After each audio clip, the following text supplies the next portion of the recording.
What's up, everybody? Welcome to Mellinger Outdoors, and today, as you guys can tell by the thumbnail, we are doing my 2025 arrow build.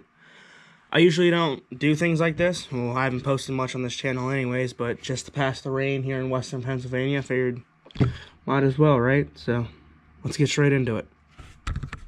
So first I'm going to start out with what I am shooting these arrows with. I own an Expedition APX, just a little under a year now. It's a year, July 17th, something like that.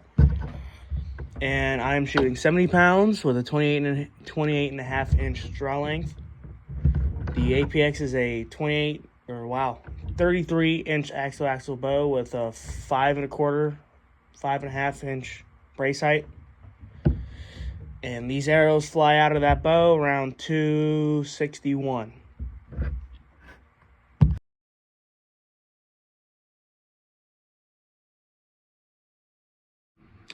And we're just going to start with basic facts about the shaft here. This is a, hold on, flip it around.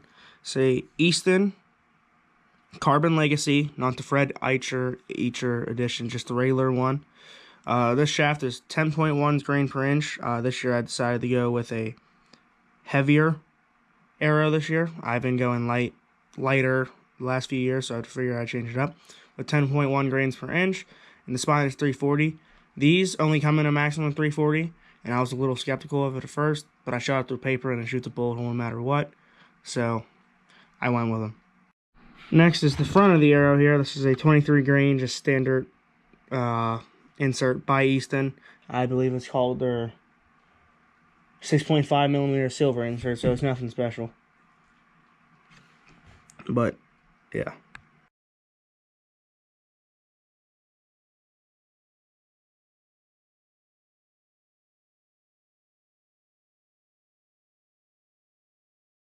Moving to the back of the arrow, these are the boning, hold on, let me flip it around.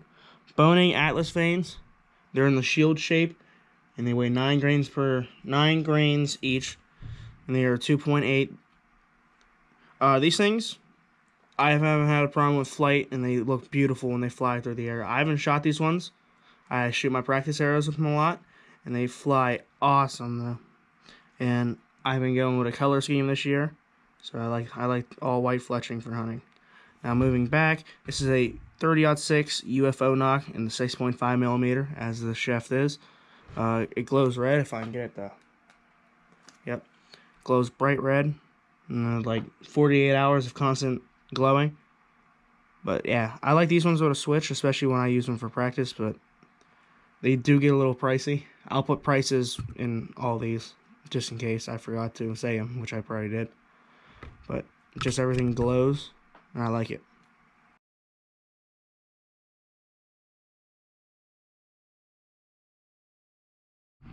Now finally moving on to the bread and butter of your hunting arrow, which would be the Broadhead. I got 3 different ones right now. I plan on doing more, but these are the ones I have right now. So each of these are 125, and if I haven't said yet, this shaft is a 6.5 millimeter or 2.46 outer diameter, or it's 0.244 inner diameter, or 5/16 for insert size. But anyways, number 1 is the QAD Exodus. I've never shot this one before. It's newer for me this year. I've heard a lot of good things about it, so this is definitely number 1.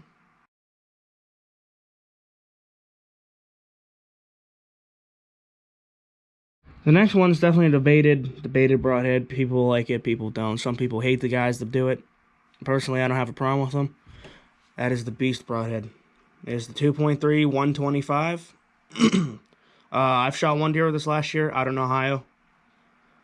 Full pass through. She went like 40 yards and fell over, double lung. So, personally, I like this broadhead. If I can get it to pop open there, hold on. There it is. Yeah, it's 2.3 inches. And, yeah, I can't wait to smack a deer with that this year.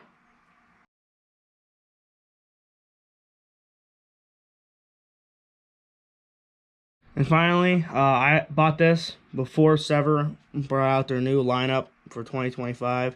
But this is just a regular 1.5 hybrid. This is also new for me. I bought them last year, but never got a chance to use them, so I just moved from arrow to arrow, and here it is. From what I did, I never use my hunting arrows until hunting season actually gets here.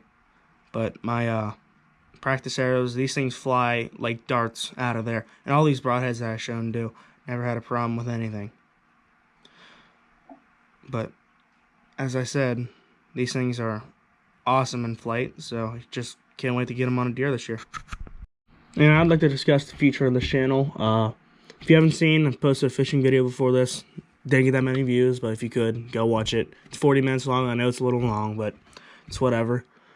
But this is probably this is going to be the second video posted on this channel for 2025. But future, I'm doing a hunting recap video from January all the way to the end of the season here in Pennsylvania. All the steps I've taken to get where I am and all that. But I don't know yet. I might do get more videos out here like a bow build, but my bow's already built, so I don't feel like taking it all apart and putting it all back together for you guys. But definitely when winter comes, or if it keeps raining like this, I'll figure something out to do. So with all that said, thank you for watching Mellinger Outdoors, and hope you enjoy the video.